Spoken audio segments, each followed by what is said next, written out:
Meus irmãos, boa tarde. Nós vamos iniciar o nosso estudo bíblico desta tarde, lendo em 1 Samuel capítulo 19, os versículos 18 a 24. A palavra do Senhor diz assim: Assim Davi fugiu e escapou, e veio a Samuel a Ramá, e lhe contou tudo quanto Samuel lhe fizera. E se retiraram ele e Samuel, e ficaram na casa dos profetas. Foi dito a Saul: Eis que Davi está na casa dos profetas em Ramá. Então enviou Saul mensageiros para trazerem Davi, os quais viram um grupo de profetas profetizando, onde estava Samuel, que lhes presidia. E o Espírito de Deus veio sobre os mensageiros de Saul, e também eles profetizaram. Avisado disto, Saul enviou outros mensageiros, e também estes profetizaram. Então enviou Saul ainda uns terceiros, os quais também profetizaram. Então foi também ele mesmo a Ramá, e chegando ao poço grande que estava em seco, perguntou: Onde está Samuel e Davi? Responderam-lhe: Eis que estão na casa dos profetas em Ramá. Então foi para a casa dos profetas em Ramá, e o mesmo Espírito de Deus veio sobre ele, que caminhando profetizava até chegar à casa dos profetas em Ramá. Também ele despiu a sua túnica e profetizou diante de Samuel, e sem ela esteve deitado em terra todo aquele dia e toda aquela noite, pelo que se diz: Está também Saul entre os profetas? Meus irmãos, o texto fala, em primeiro lugar, menciona aqui uma escola de profetas, de Ramá. O que vem a ser uma escola de profetas? Nos nossos dias de hoje, é o equivalente a um seminário, né? Então nós vamos encontrar ainda muitas pessoas que têm uma resistência quanto ao estudo da teologia, né? Que acham que é desnecessário. Alguns falarem em estudar a Bíblia, um estudo bíblico, um estudo de teologia, um estudo num seminário, né, ou a faculdade de teologia, como sendo algo abominável, algo que não é de Deus, algo assim muito fora do normal. Mas nós vamos ver, em primeiro lugar, que isso já nos dias de Samuel, lá no Antigo Testamento, era muito comum. Os profetas, todos os profetas tinham as suas escolas de profetas. É o caso de Eliseu, né? Elias manteve uma escola de profetas, né? E tinha ali Eliseu como pupilo. Eliseu também mantinha uma escola de profetas, né? E eram nada menos do que homens estudiosos da palavra de Deus. Esta era a finalidade deles: estudarem a palavra de Deus, estudarem os textos de Moisés, estudarem os rolos dos profetas, estudarem a teologia daquele tempo, né? Então, uma escola de profetas era algo que tinha essa razão de ser, né? O segundo ponto, meus irmãos, que o texto da palavra nos menciona, tem relação aqui com o fato de Samuel e os seus mensageiros profetizarem. Os mensageiros, né, de Samuel, diz o texto que Samuel ficou sabendo que Davi estava, ou melhor, Saul ficou sabendo que Samuel e Davi estavam lá na escola de profetas de Ramá, e então ele mandou mensageiros até lá, né? E os mensageiros, os primeiros que chegaram ali, profetizaram. Mandou uma segunda leva de mensageiros, esses também ficaram ali e profetizaram. E por fim Samuel também foi e profetizou, diz o texto da palavra do Senhor, que Samuel, estando lá, ele arrancou a sua túnica e também profetizou. Ou seja, Samuel também teve uma experiência espiritual. O que o texto nos diz, meus irmãos, com isso nos ensina, não é que Samuel tornou-se um homem bom. Não é que Samuel ali se converteu. Não é que Samuel, então, sempre foi um homem bom, mas de certa forma vítima do nosso preconceito, da nossa visão errada. Não.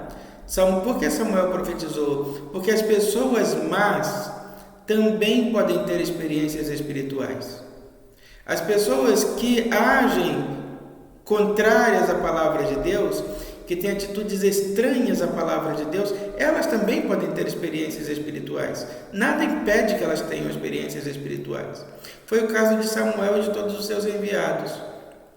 Nós vamos aí, meus irmãos. Agora, não significa dizer, né, que tudo que vem dessas pessoas seja edificante. Não é? Elas são pessoas más, que têm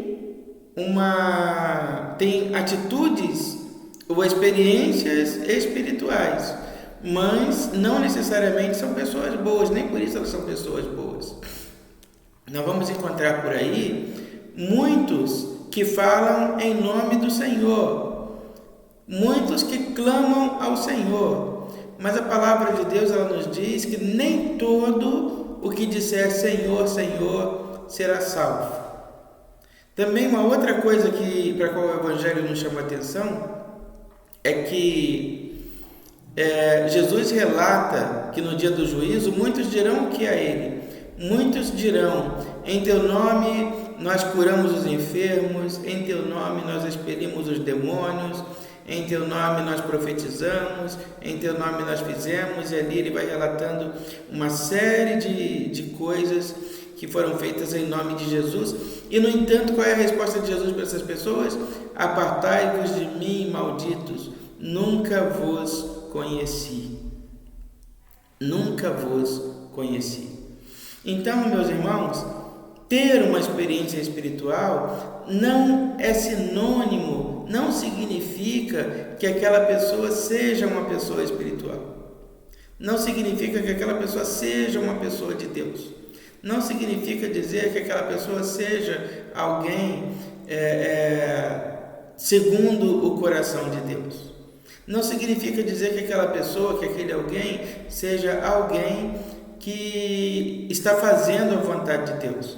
Samuel, por tudo o que nós vemos, por todos os testemunhos, por todos os exemplos que dá, por todas as coisas que ele fez, ele mostrou em todo o tempo que ele era alguém contrário à vontade de Deus, alguém que se recusava a fazer a vontade de Deus e alguém que já há muito não era mais usado por Deus, mas ainda assim ele profetizou, né? Então, em primeiro lugar, nós não temos que julgar ninguém em hora nenhuma, em momento nenhum, mas nós não podemos achar que todo aquele que fala em nome de Deus faz a vontade de Deus.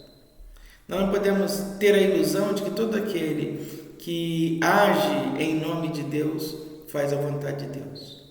Nós não podemos achar que todo aquele que tem uma postura, um comportamento, que testemunhe uma espiritualidade, uma experiência espiritual com Deus, que aquele alguém seja de Deus, né?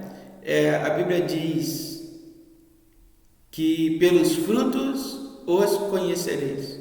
Então é muito mais do que o que a pessoa diz, é muito mais do que o comportamento que a pessoa tem.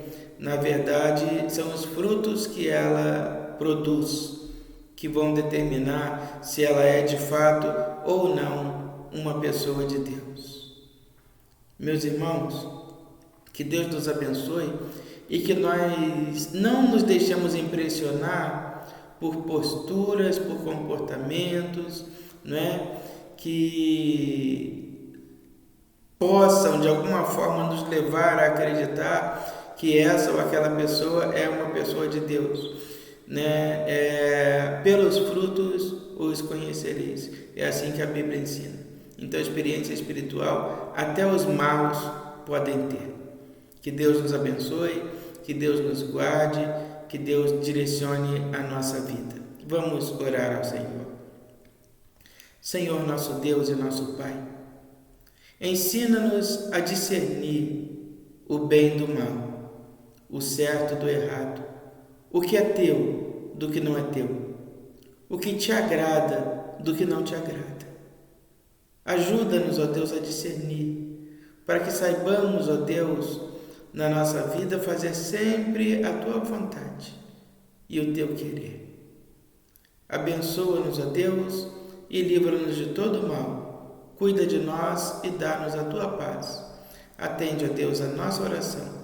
É o que te pedimos e pelo que te agradecemos já, no nome de Jesus, que nos ensinou a orar dizendo: Pai nosso, que está no céu, santificado seja o teu nome. Venha o teu reino e seja feita a tua vontade, assim na terra como no céu. O pão nosso de cada dia nos dai hoje, e perdoa as nossas dívidas, assim como nós perdoamos os nossos devedores. E não nos deixes cair em tentação, mas livra-nos do mal, pois teu é o reino, o poder e a glória para sempre.